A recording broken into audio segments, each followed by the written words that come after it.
Starting a new year can feel like a fresh slate that is full of possibilities. So today we're joined by a very special friend of Afternoon Express, life coach Lucia Drummond, who's here to talk about the power of gratitude as we step into 2025. Lucia, thank you so much for joining us, and you look absolutely stunning. Thank you. I'm so happy to be here. As we start with the new year. Absolutely. So, Lucia, I know that you are a huge proponent and advocate when it comes to gratitude. Why should we start off the new year with gratitude? A few months ago when I was here, I spoke about self-compassion and how important self-compassion is when it comes to resilience. So when we're starting a new year, it's putting yourself out there again, it's setting those new goals, all those things are there. But before you dive into that, it's having that self-compassion. It's also reflecting, hey, I've gone through some ups. Let me celebrate that. Let me take that moment, because sometimes we forget. Yes. We rush right through it and sit in the negativity for a long time. And then, yes, I went through some dips, but what did I learn? And what can I even be grateful for in those moments, so that when I go into this year, I know I'm going into it bigger, with more understanding, with more ability. Now, I'd love to ask you, I know that a lot of people have said that 2024 was not the easiest year for them. For someone that is going into this new year, how can they exercise gratitude having gone through such a tough time? Like, what would your advice be and your steps be towards that? I think that with gratitude, the powerful thing is it actually changes the way that you think and your thinking patterns and the way that you respond to life. And so when we focus on only the challenges, which is very easy because we do have that negativity bias where it's easier to sit in the negative. So when we only focus on the negative, we'll stay in that path.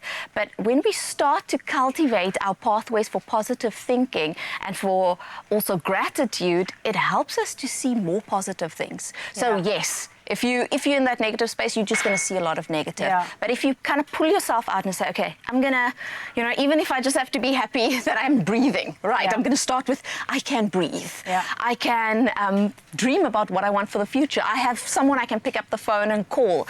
As we start to think about the things that we are grateful for and we do it continuously over and over, it becomes easier. And so that thinking pattern becomes easier to walk on, and you start thinking differently.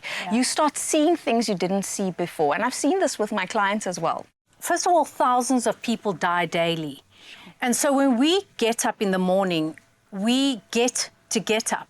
We're one of the ones that did make it. So I think to get up with gratitude, number one, is so powerful. But please do tell me the shifts that you've seen with your clients transitioning from, from a negative mindset into one that is of gratitude and positivity. Absolutely. When we start 21 days in full bloom, they're like, Lucia, this wishy-washy stuff, is it really for me? Does it work? I've got things to do. I'm busy. Life is busy.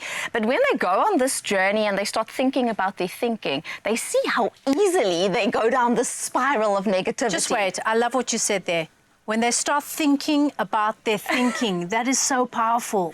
Yes, because sometimes we just go through life and think whatever we want. But you can't just let your mind go. You can't just let your mind do whatever it wants. You have to think about, why do I feel this way? What thought led me here? But so they start thinking about their thinking. And then they start choosing the type of thoughts that make them feel the way they want to feel. And they realize there are certain thoughts that are triggered by certain things that keep taking me in the same direction. So unless I put a line in the sand and say, okay, I have to deal with this issue, or I have to start choosing a different thinking pattern. They don't realize that that impacts them. So once they start thinking about these things, those shifts happen. I've also seen that some people say, oh, I don't really know what's different, until they open their old journal. And they're like, oh my goodness, 6 months ago I was writing this type of stuff, and right now it's so different. It first happens with when we go read and we reflect, but then what happens is we start seeing good things happen in our lives. I don't know about you, but I love to do stuff for people who are going to appreciate it and who are grateful. So I tell everyone around me, be grateful and appreciative. People would love to do stuff for those people, not the people who are, it's nice, but it's not, How do we get people to realize the power of journaling? Because some do think it's like all woo-woo, even though there is science behind it. Absolutely.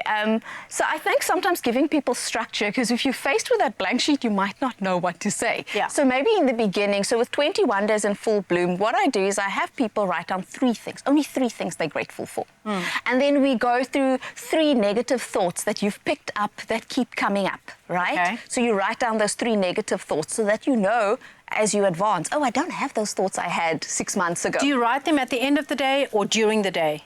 When do you write? Different people have different times. Okay.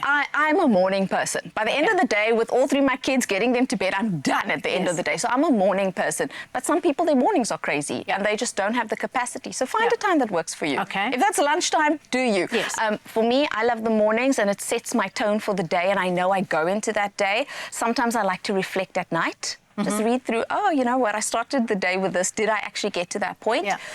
But give yourself a bit of structure for your journaling. And then there's a book, and I think it's called The Artist's Way. Yes. And she just explains about these morning pages where you just write anything that's Julia in your Cameron. head. Yes, Yeah. just to get it out. And once you've got all those things out, eventually there's going to be a bit of a flow. So sometimes it's just get the noise out. Lucia, it's always such a pleasure and delight. You illuminate our set in our studio. Thank you so much for being here and all of the very best for 2025. Oh, same to you. Thank you for having me. Thank you. As always, this conversation leaves us feeling inspired and ready to embrace the new year ahead with open hearts. Here's to starting 2025 with a spirit of gratitude where you make each day count.